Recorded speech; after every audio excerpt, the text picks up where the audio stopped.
Hi, everyone, and welcome to another episode on NESG Radio. Welcome to this momentous podcast. So it was the very first time that an outgoing CEO and an incoming CEO of the NESG have the chance to sit together. Mr. Laoye Jaiyeola, who we call GOJ, and now I formally call Chancellor because, of course, he is now the Chancellor of the Hillside University of Science and Technology, Okemesi, Ekiti State. So I'll call him Chancellor for the purpose of this podcast.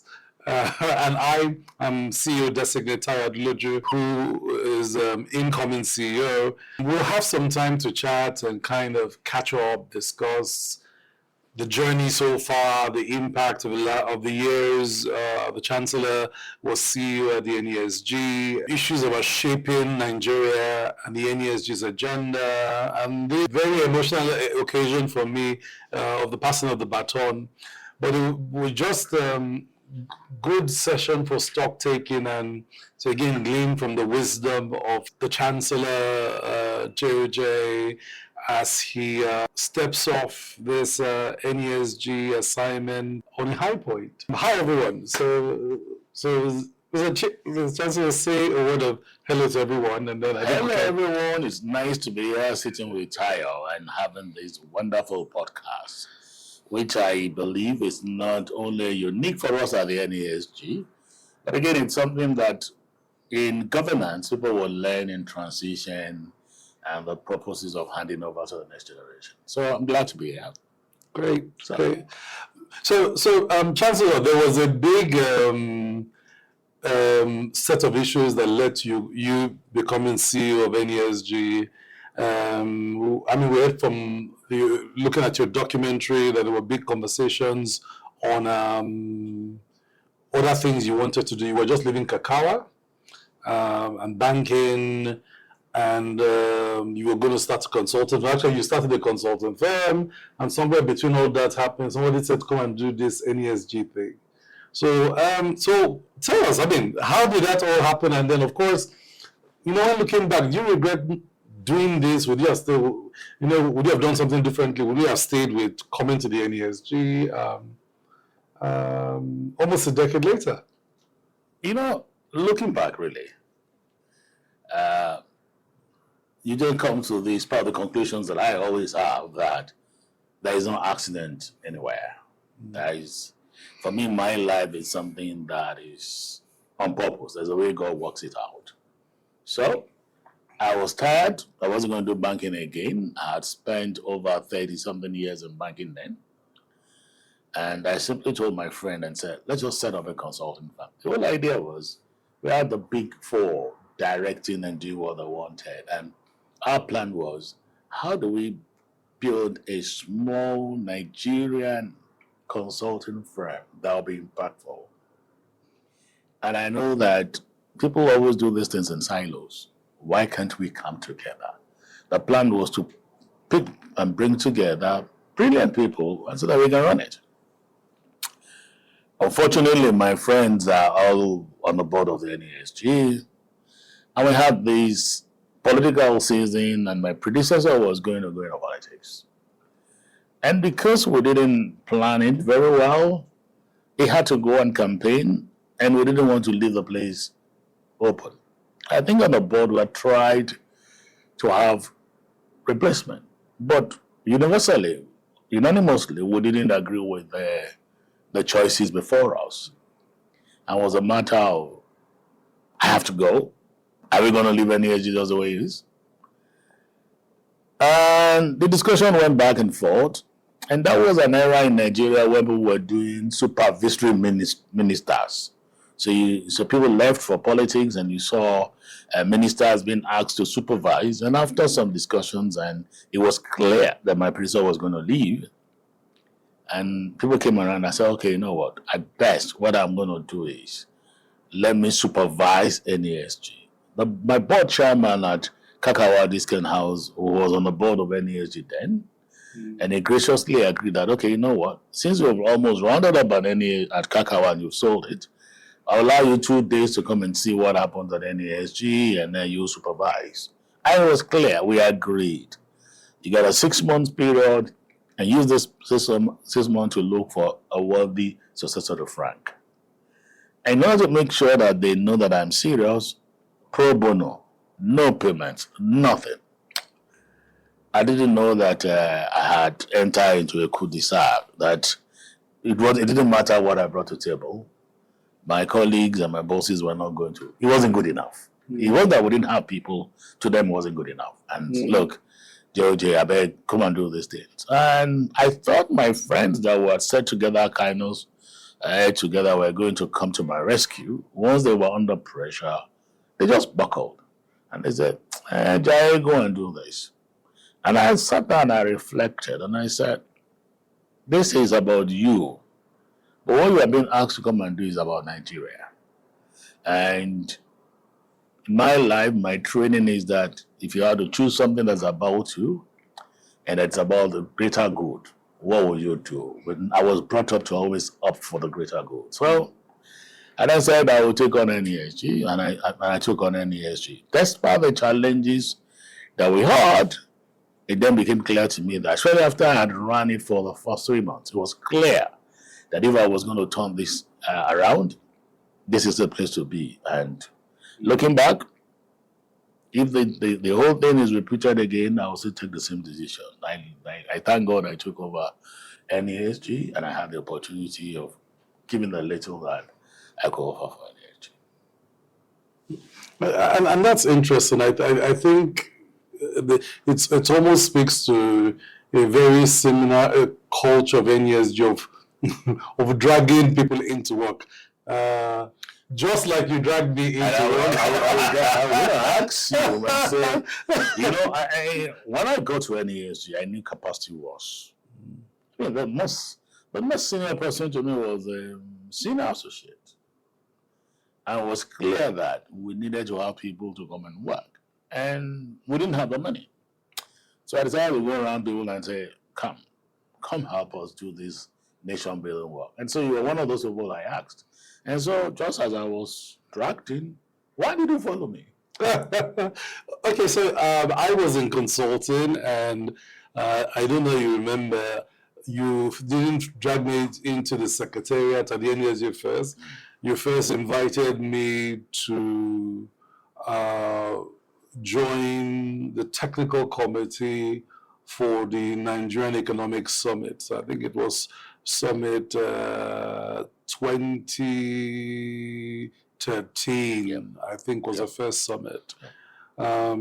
So then the technical committee kind of allowed me to see NESG from the inside. So Summit 2014 was when you started to become, I think after that you started to become embedded in the summit process. And by Summit 2015, basically you were you were driving it, and at that point it became clear that for me that there was a group of Nigerians who were one, paying to serve, two, advancing the national interest, doing it behind closed doors, many times in the shadows, and did not really care about who was taking the glory. Those were four characteristics of this group of people that almost looked like an elite cult. My first view was that this looks like an elite club, that cult, where people, everything looks very hidden. What is this work they're doing behind the scenes? Was once we got into the work, there was nothing cultic about it. It was all about 100% devotion to Nigeria, and it came at a good time because I had exited from private sector consulting and focused on government consulting for a few years. I had then served in several advisory roles in government, and I was at the point where I was asking, how best do you serve Nigeria? So it was a very interesting inflection point when you asked to come and help at the secretariat as you settled down as supervising director and then formerly chief executive of the NESG. And the early days, I remember we didn't have an Abuja secretariat, so we're broadcasting today from the Abuja secretariat. But in the early days, there was no Abuja secretariat. There was one desk in It's a bureau of public enterprises. We had one small desk where we had one staff sitting, and that was the whole Abuja office. And then the Lagos office was then, I think, a handful of about 5 staff. About 11, 5 calls, 5 calls staff, and then have people that were supposed to. And so I remember the first thing I asked the chancellor was what kind of organization he wanted to build. And so he explained this very ambitious agenda of building a leading think tank that was comparable to other think tanks around the world. I said, okay, let's go and benchmark think tanks. So he basically gave me a free hand to go and look at a study. So I basically went and led this global benchmarking study of the top think tanks in the world, 10 top think tanks.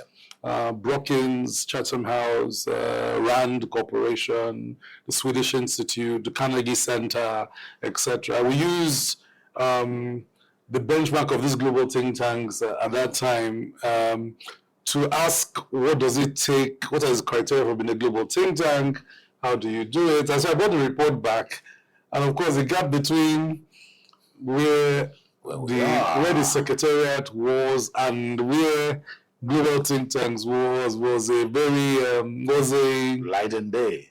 Was a formidable gap by every stretch of the imagination. But once I brought that report, I think the question that GOJ asked was closing the gap. Go and bring the plan to close the gap.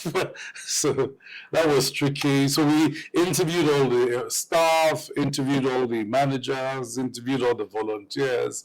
I read every report that people ask about my early days. I read every report they had ever written in NESG, read all the summit reports from Summit 1 to, I think, Summit 20 at that time. And in doing so, I think, so my early days in NESG was I immersed myself in the institution. Started to understand the institution, its players, the work it has done. So sometimes people see me now quote a particular year of the summit or what the year recognition was. That's where it came from. So I think my early days was more of jumping into the detail, and I got a lot of support from the chancellor in looking at innovative ways to change how the organization ran. There was this study by McKinsey that had taken 4 critical roles that think tanks play: watchdog, connector, intervener, and dialogue partner. And based on those 4 roles, had ranked the NESG on each one. I think we scored our highest at that time on dialogue partner because of the summit, and we were scoring like 5% on intervener, 5% on watchdog was 5. Yeah, and so the idea was something that the chancellor called scaling capabilities, which was we kind of took that and ran with it. Yep. And created a plan to say, how do you take watchdog to 80%, connector to 80%, and that scaling capabilities created a transformation plan for the secretariat. In each capability area, we then focus specifically on building. For watchdog, we built a research division. For intervener, we built a Abuja-facing office. For connector, we built a corporate services division, which kind of had communications, HR, membership, stakeholder management, board secretariat, etc. Of course, the dialogue partner continued with the think tank, continued with think tank, policy commissions, which we now call think tank corporations today. So so I think that was kind of how we did it. But just, reflecting on your tenure, because the capability, scaling, and transformation plan kind of characterized your tenure. So how would you say, what parts of your tenure were pivotal moments? I know how you entered was a pivotal moment. It was a political transition. Mr. Frank Koike Jr. had gone into politics. I think you've mentioned that. What would be the other 3 or 4 pivotal moments in your tenure? Well, for me, until we got to the last one, which I will save for the last.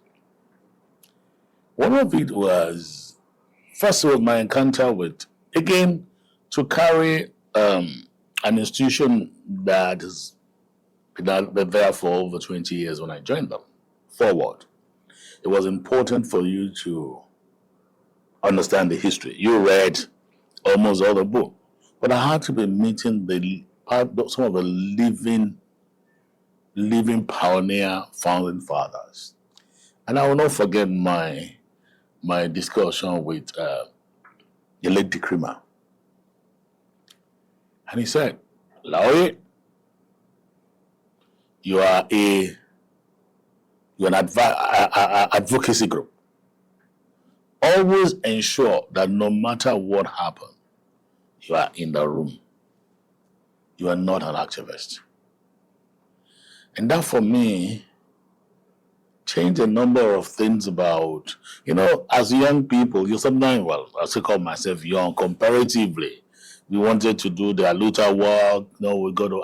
We've been at this for over 20 years. Things haven't changed. How do we begin? We were ready to do a little confrontation with government.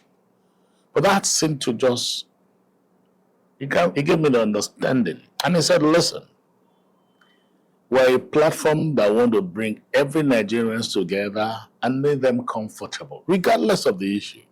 That if you're looking for one platform you wanted to discuss and have a frank dialogue, NESG should come to mind. And therefore, you cannot do what those people are doing. And that saved me a great deal. I won't forget it, because we had a younger element in the board then that felt we were not doing enough. That felt despite all the good works we do in NESG, people just don't value it. And like you said, Taiwan, we're talking about the core foundations of NESG. This pay to serve and not caring who take the glory. It could be very, very painful if you've done all that you people needed to do, and yet people don't listen to it, and people just pass you off. Okay, let me backtrack and do it. I was talking to one of the directors a couple of days ago at the Gender Summit, and he said he had to take a group of people in his professional group on when everyone was saying, when the previous admission was doing all that was doing, nobody spoke, even NESG, they keep quiet, they did nothing. And he called a person, not on the platform, and showed the person all that we did at NESG, how we did it even at the risk of our lives. And I said, no one is talking about this. He said, that is a pain sometimes when you find yourself working for NESG, that all the things you put in, all the efforts you put in, you can't go out there and shout at the rooftop and say, we did this. So that for me was very, very, that encounter with Dikrima did a lot. And therefore, I became a stabilizer at the NESG. People will tell me, Jai, you change, you're no longer as a looter as you are. So no matter how much I wanted to be as a looter, I realized that the sole purpose was to always be in the norm. Open a space for dialogue, for people to be able to talk, and know that candidly we'll look at it in the national interest. That I won't forget. That was one. The second one I will talk about was, again, I'll just give you 3. The second one was when COVID came. At that point, part of the things we grappled with a lot at the NESG was finances. I'll say when I took over, our people were poorly paid. Staff welfare was not because they intended to do it, but really, NESG didn't have money. People always look at us and say, NESG. But there was no money. We were barely living from hand to mouth. And when my predecessor got us that secretariat, he has really exhausted all the money NESG had getting us a secretariat in Lagos. But don't blame him. There was a time in our life when our loads and our books and records were thrown out on the street of Lagos, on our law road, just because we couldn't pay on time and the owner said, move out. So I think Frank then had determined that if nothing, I must get a secretary. And he got a good work. And so he had expended literally everything to pay. And here, this Jaiyeola coming in and wanting to make us a formidable think tank. Human resources was not there. And materials were not resident at the NESG. And that's one of those people, before the COVID, materials were not resident. So anytime you wanted something, it was on somebody else's table in their offices, because the way NESG was conceived then was it would be CEOs, they would use their offices and their resources to build NESG, and that was the way it was conceived. But as those generation of leaders left, the younger generation didn't have that understanding. In fact, that's when you will say NESG became more like an elite club. CEOs came into the NESG and their board, and that's all they did. Bringing their people along to do the work was becoming almost unavailable. And therefore, we were looking for documents. We couldn't have documents. We were looking at them. We didn't see them. I remember one day I had to go and sit with both Pascal Doze and the Creamer to say, please, I'm not taking whatever it is you have, but give it to me. I will just record everything. I will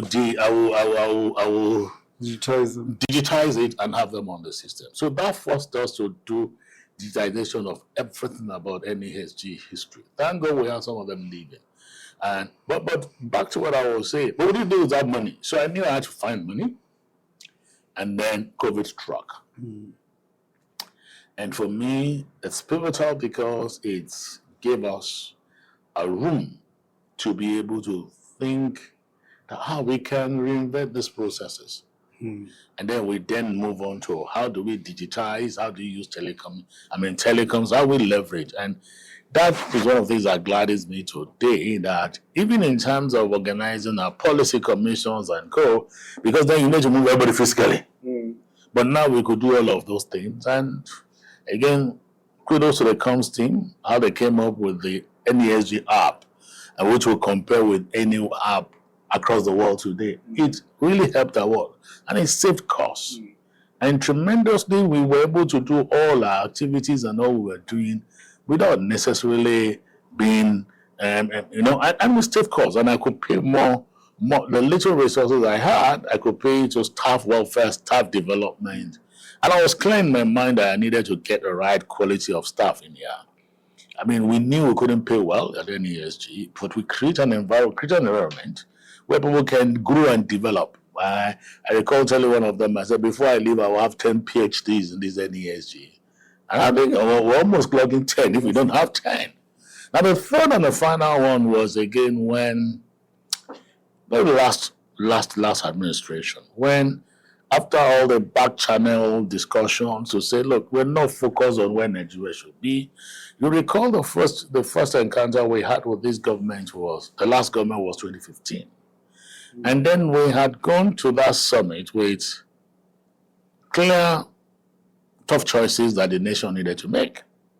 And after we finished all the work, and there was a very senior official that looked at us and said, you guys are just busy pouring syringe here. Unfortunately, a few months after that, as we predicted, we went into a recession. But the nature of NESG, you never say we told you so. It was, how can we help? And we then went ahead to look at having a definite plan for Nigeria and all of those things. But despite all the plans and the things we set out, we then realized that we were still drifting. And we did all the back channels to speak. And unfortunately, there was, I remember the famous 14 points for open letter to Mr. President. It was at the point of it. And when we did that, it really had, it was a letter written to Mr. President, but it was taken up at some quarters as an affront to government. and there was a heavy clampdown on the institution. If you were in a bank, and in fairness, I must acknowledge a few of our friends in government, because when they then went to at the federal level to take us on, there were people that stood up for us and said, as far as we know NESG, they work in the interest of the nation. And because they couldn't work at that level and get the kind of traction they wanted, they then came back to the private sector and descended heavily on us. Some of our directors were forced to relinquish the board. People were forced to stop paying subscription, and they were not supposed to give us anything whatsoever. And if you're not a banker, there can be the electoral risk. We're a very good corporate entity that will need FX. If you wanted FX, don't touch NESG. And that further, and for us at NESG and myself, Tayo, and the senior management, it was about this baton has been passed on to us by our elders. And we have a responsibility to ensure we land it safe regardless. And I will say kudos to my chairman then, Laoye Jaiyeola, and we said, regardless of what it was going to take, we will stay the course. And I'm glad that events prove us right. And as NESG will continue. So those pivotal moments, I won't forget. They're very major to me. Yes, I mean, I also think that the last few years are reflective of also. So that's 2015 to 2023. Also, were maybe some of the toughest years the country has gone through since 1999, with 2 recessions, 1 pandemic, and I think those tried all of us significantly. I would say that there's nothing I experienced before it that totally prepared me for it. I mean, I generally was prepared for government. Like I said, I'd done a decade in business consulting, the second decade in public sector. So I was generally ready for the public sector, but the experiences from 2015 to 2023, which were heavily marked by an economy that remained one that struggled for the most, did not really prepare me for the kind of tensions that we kind of went in. So that was something that I found, at least on my end, as one of the biggest challenges in preparation. How do you convey difficult messages on the impossible? Somebody said I'm very optimistic. I'm like, it comes from looking at the silver lining, the silver lining in every policy opportunity. Someone says I'm an incurable optimist about Nigeria. Like, it comes from looking at the community of people. I think one of the things that was very unique in preparing me for the role was the army of stakeholders, the amount of sacrifices that thousands of NESG volunteers make on a daily basis. When you see the sacrifice that the leaders, policy commissions, thematic leads, members of thematic working groups, members of roundtable, volunteers at the summit, expert networks, when you see the level of sacrifice they make on a daily, weekly basis to push policy or legislative change, you have to see the silver lining in Nigeria. If these people are here acting in the national interest, then there is a future. Yeah, there's a future bigger than the past. Yeah. What would you say is? I mean, I have my own views about what would be your most impactful. All you say is, these are the things that I think were my distinctive impact. I have my version of what they are, but what would you say they are? You always known me. Each time you so for me, every day, every moment that I spent at NESG, I significantly enjoyed. And I will tell people, I said, it's about the secretariat and the people who have been able to build. It's about the volunteers that we have. Tayo was just talking about the volunteers. When people pay to serve, and that's how I always tell the staff. I say, look, you can win and get me around anywhere, but if a volunteer comes in to report you, you cannot win. These are people that sacrifice their time, their resources, their money, all to push national interest that people are finding difficult to identify. Some are who are busy talking national interest, and some people are talking about what is in it for us. And therefore, for me, my greatest joy is being the kind of people and secretariat that we have been able to first build, the people around us. And people have told me, see, the way you raise the brand of NESG. I said, it's about the people. The fact that people look forward to working at NESG, interns always screaming, volunteers always want to come in. Something that we probably have done very nicely. And for me, those areas of volunteer is very, very key to me. The other thing I think we did that I always look back and make me joy is, when NESG started, it was a military regime.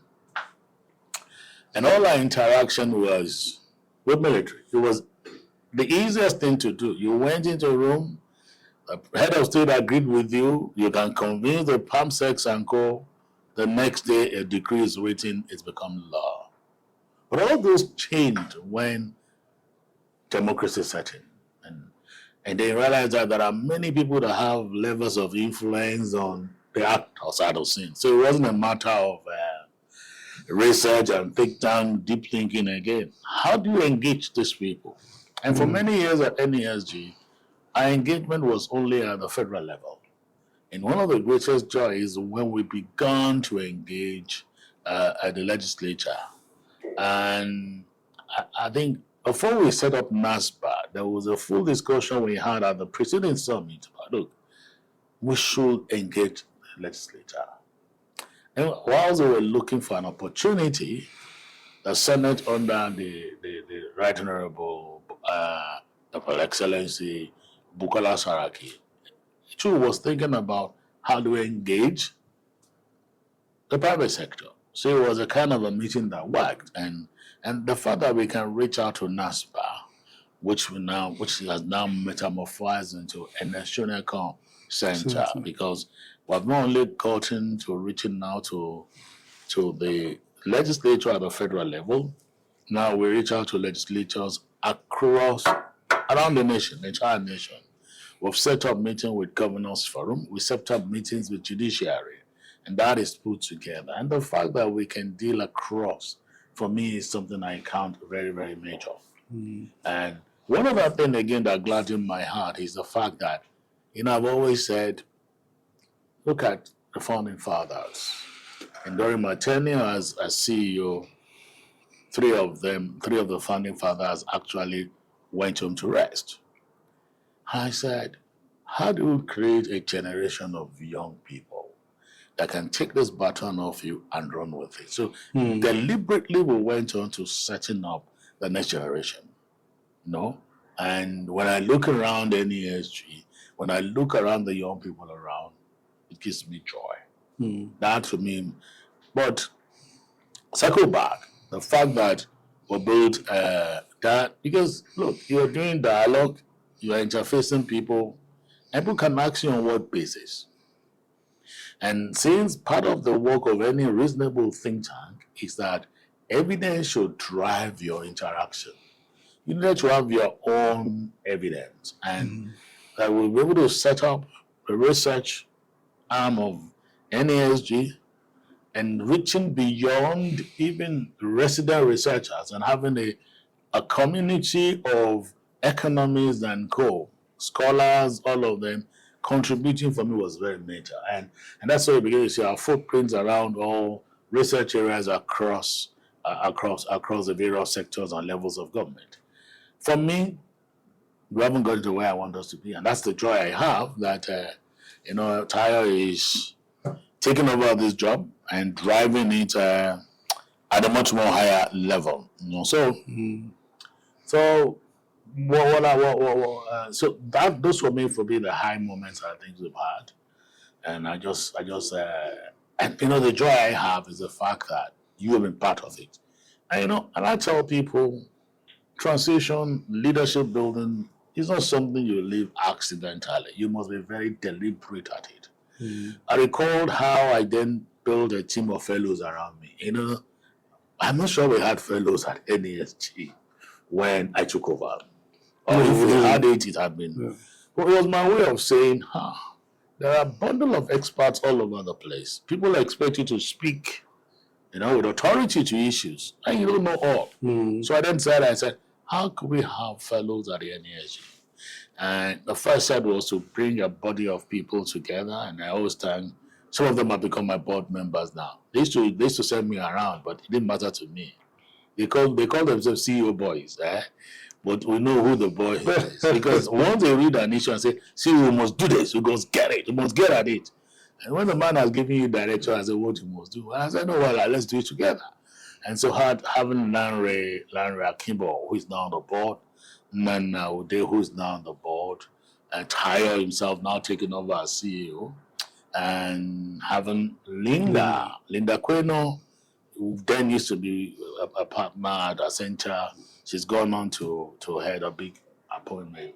And later on, I think Biola Lawal joined. Now, this was the first set of people that worked with us as fellows. And Nana later and then went on to take, when we decided we were going to do the interface with the National Assembly, it was something that Nana took up and did. So for me, those to me are very, very good high moments for me. And, and because in spite of the fact that our finances were bad, we didn't have enough money, we never ran outside budget for 1 year.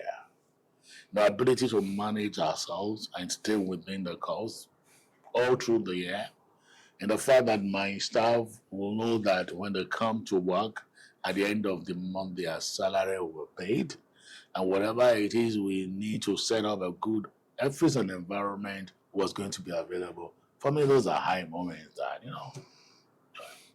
They call us little giants. That's what they call us. Yeah, and interestingly, that for me is so somebody asks, why this job?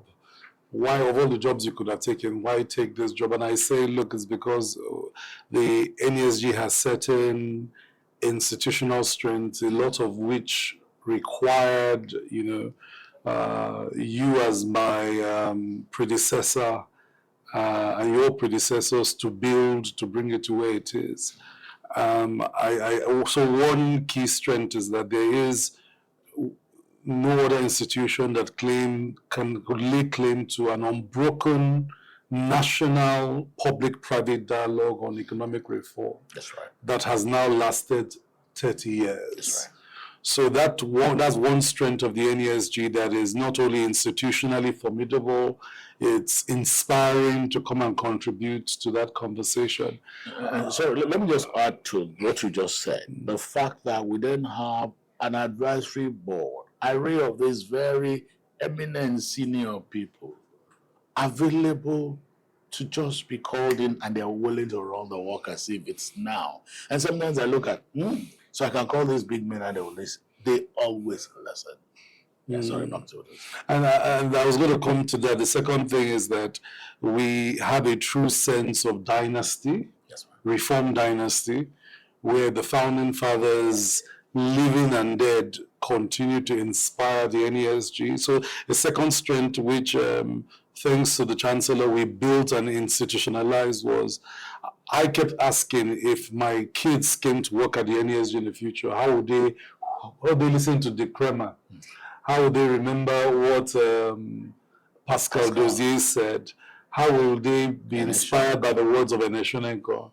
How do they engage the wisdom of an Ahmed Joda? Yeah. And so that created this project we called In the National Interest. We initially called it Founding Fathers Project, but we later converted to the National Interest, which is a set of documentaries that young people can now watch. 5 series. The 6th series is about the Chancellor's time in office. But we now have this 6 series documentary called In National Interest, which basically tells the story of the Founding Fathers in the words of the Founding Fathers, and many of whom that are featured have now passed on to the great eternal beyond. And so that's the second thing, is a true sense of being part of a reform dynasty, as stretches from leaders in the 90s to date. I think the third unique strength of the NESG is that its convening power is not political, it's built on trust.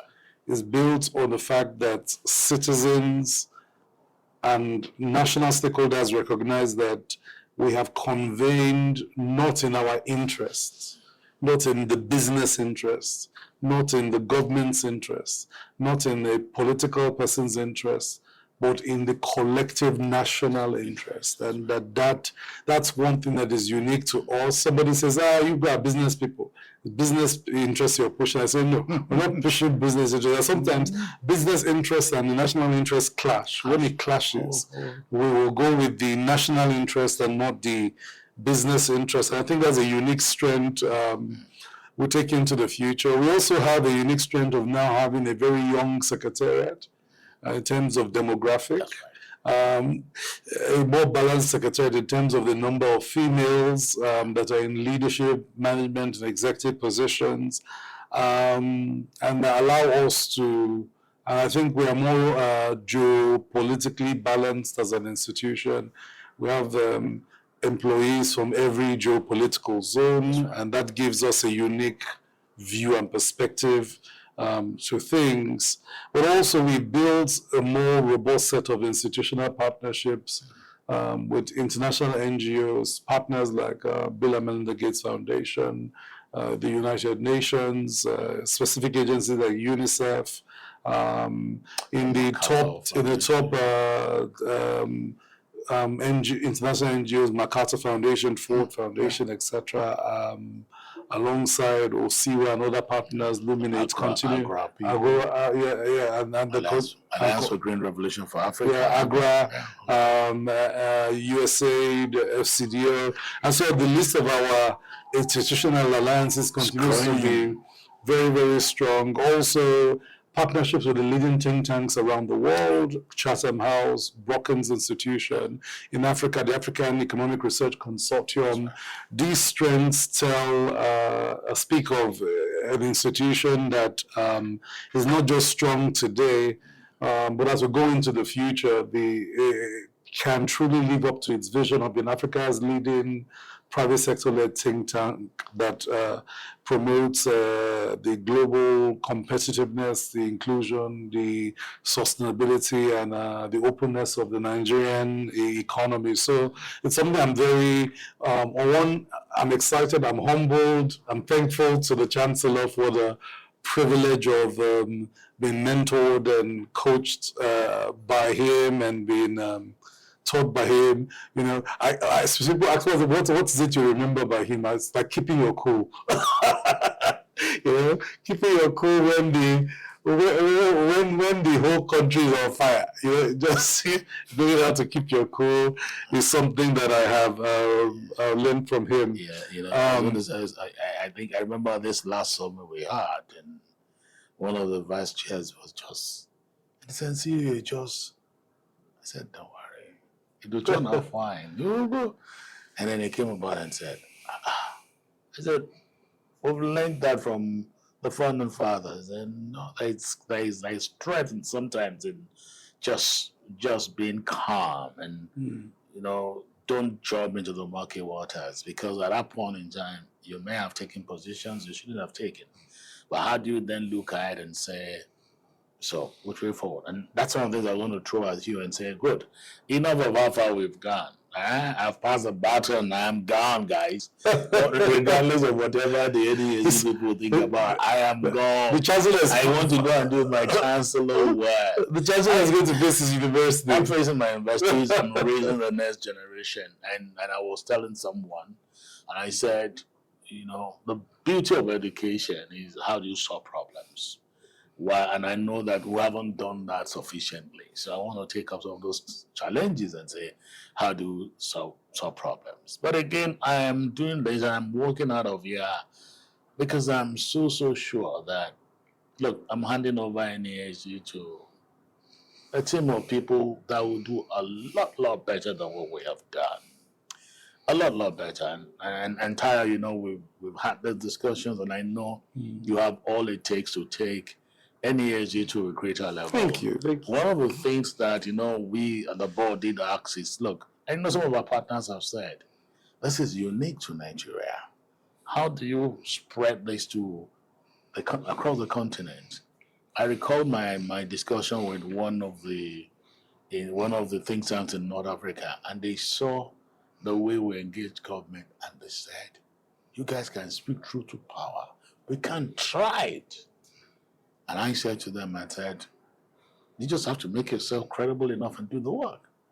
And I went somewhere else again, and they said, everybody keep talking to the executive. They don't talk to us in the legislature.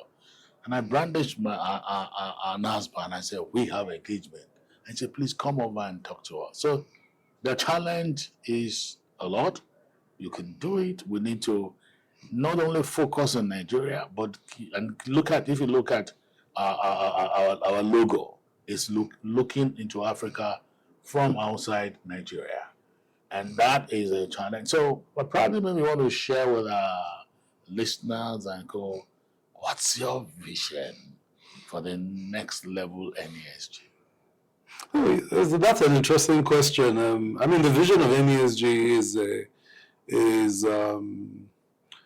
is focused on getting Nigeria to its destination, which is, when we look at the future of Nigeria, it's globally competitive, it's strong, socioeconomically cohesive, industrialized, middle-income country that is, when you put it at parity with its peers, is competitive, inclusive, in the sense that Nigeria has about 1.3 million multidimensionally poor people. How do you close inequality gaps? That kind of future of the NESG requires a think tank that operates at a much higher level. So, my vision for the NESG, which is in tandem with the board's vision, is basically one to raise the NESG's profile in terms of its capacity to shape particular aspects of economic policy that are crucial to our pivot. Nigeria desperately needs to become a competitive country, especially in terms of expansive trade.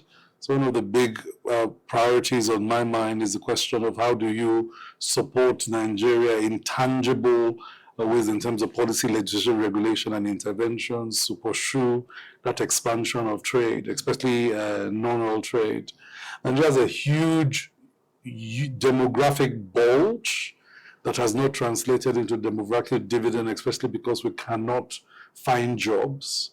The second big thing that, as you see, will become a crucial part of our agenda is the radical pursuit of job creation, especially jobs that are both labor intensive. You can employ a lot of people, but high elastic. The jobs are decent jobs that lift people out of poverty. Number three is Nigeria's competitiveness in terms of Made in Nigeria. We launched Made in Nigeria, and this is in 2016. But Nigerian products do not pervasively compete at scale across Africa and the world. So the third key item for us is to pursue a Made in Nigeria agenda that links everything: infrastructure, optimization of our competitive national and subnational advantages and endowments, to create economic and regional clusters for both industrial, export processing, outbound towards a more highly complex, economically complex country where we're exporting complex products around the world and earning the export revenues we deserve. That's number 3. Number 4 is to strengthen the communities of experts around our big issues, monetary, fiscal, and sectoral. Economists will be crucial. You started the non-resident research fellowships that has brought a senior faculty and senior fellows to the NESG of really world-class economists that have produced massive amount of economic output in short succession in the last 2 years. The goal is to scale the faculty of economists so that Nigeria has the pool of national economists, sectoral, trade, monetary, fiscal economists needed to provide the intellectual firepower and technocratic bandwidth for the task ahead. A lot of people just say government should do. But the problem sometimes is that people don't realize there's a technical capacity required to get government to do that. So in the next few years, the vision is build more of that type of technical capacity that allows us to pursue these bold, audacious reforms that NESG has advocated for years. We are a private sector-led think tank, so number 4 is build the private sector. A big part of my time will be spent with our core constituency, building private sector development.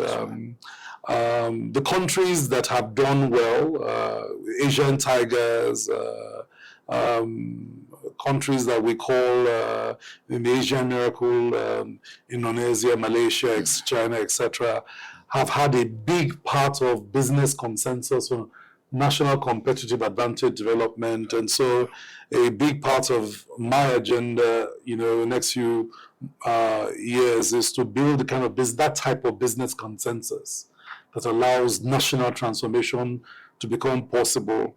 There's been a big debate over the last 8 years about elite consensus. So elite consensus is both political and business elite consensus. And so the goal is to strengthen the business elite consensus to take Nigeria where Nigeria needs to go. The Japanese had the Japanese Kiritsu, the top 200 businesses in Japan. The South Korean had the South Korean Chabol, or cabals, which basically drove their transformation. And so the question is, where is our own significant cluster of business concerns for national transformation? So that will be something that will be crucial to us. The last thing that will be crucial to us is, of course, international impact. That what we are doing at home here is not simply us clapping for ourselves, but that when NESG is ranked amongst think tanks around the world shaping country and regional agendas, that we would stand out as the continent's leading think tank.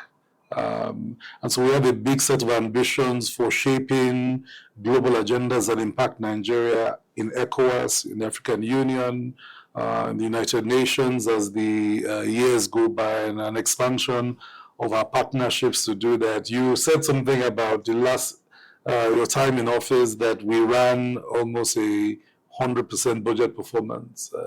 So financial sustainability is important to NESG's operational and technical sustainability. That's a big part of what we'll be thinking about going into the future, that we want to be that entity that continues to be so financially sustainable that we can continue to support Nigeria to do the things that Nigeria needs to do. I guess that's the agenda, but maybe since I'm here and I have him for a few more minutes, it's still the Chancellor's break. So, I mean, this is where we want to go, but what would you, you as both Chancellor, my predecessor, my mentor, any last advice? Just stay the course, right? And please, the social sector is very critical. I know that sometimes even when I sit to the board and people are saying economic, I say, look, if you don't get a social sector right, we might grow, but we'll just be moving up and about. And so I know there's a few things we've done around health and education. and we can really, really strengthen that the more. I like the things we're doing around gender, about the women out of school. We need to strengthen that the more. I know we're concerned about those that are the multidimensionally poor people. There's a work we've been doing around that.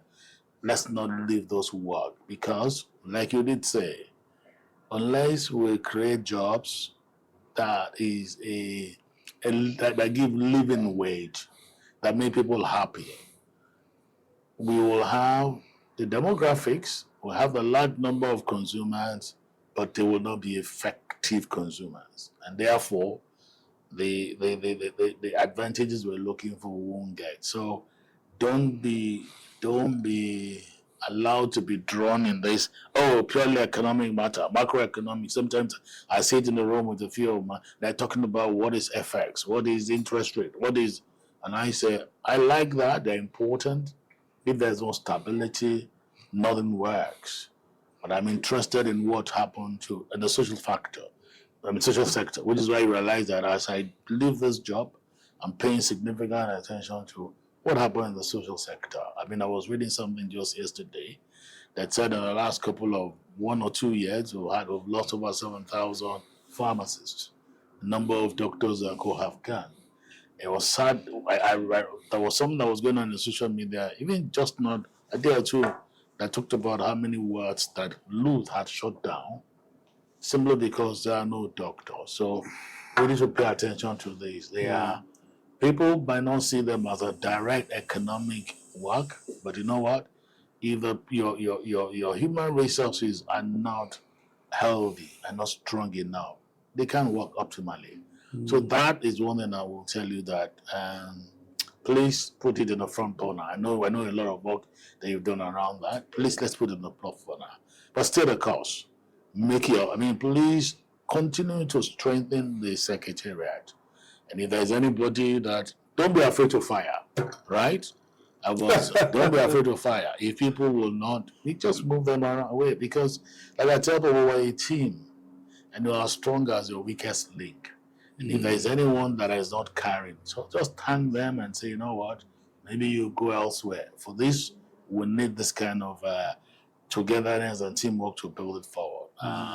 And so I know I'm going to close now and then thank our viewers and our listeners to let them know that for us at the NESG, I'm leaving as CEO, but true NESG people never retire. I am going to be there, body of part of the advisors, part of your volunteers, always urging on, always available in this work of nation building until we build a nation of our dream and of our hopes and aspiration. There is no rest for any of us. So, whilst I move to my other life, I remain one of your volunteers available to work. And I just thank God for this opportunity.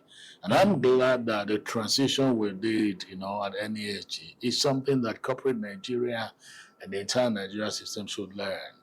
How do you prepare for transition? How do you groom within? And how do you ensure that it is smooth? People were saying I should hand over, they say it's hand over mentoring Tayo. I said, they all have been mentoring me before leaving. So it's time for them to then just take the front burner and do the work that they've been prepared effectively to do. So thank you. This is NESG Radio, all right? Thank you for having us. Thank you, everyone. Thank you so much, Chancellor. And guys, catch you soon as I jump into the new role in. I was warned today by board member that you have entered the role. Let's leave that alone. I heard about that. I don't come out. It's December. I don't know. But we'll be sharing what is a continuation of the strategic agenda. Maybe we just put tweaks and all that in the new year and our different mandates and missions and transformations going on, but all for a more exciting engagement Have a lovely rest of the year. Bye. Bye. Thank you for being a part of today's interesting program. You can learn more about the NESG's If Not Now When campaign at www.ifnotnowwhen.ng. You can also listen to other interesting conversations by visiting www.nesggroup.org/podcasts.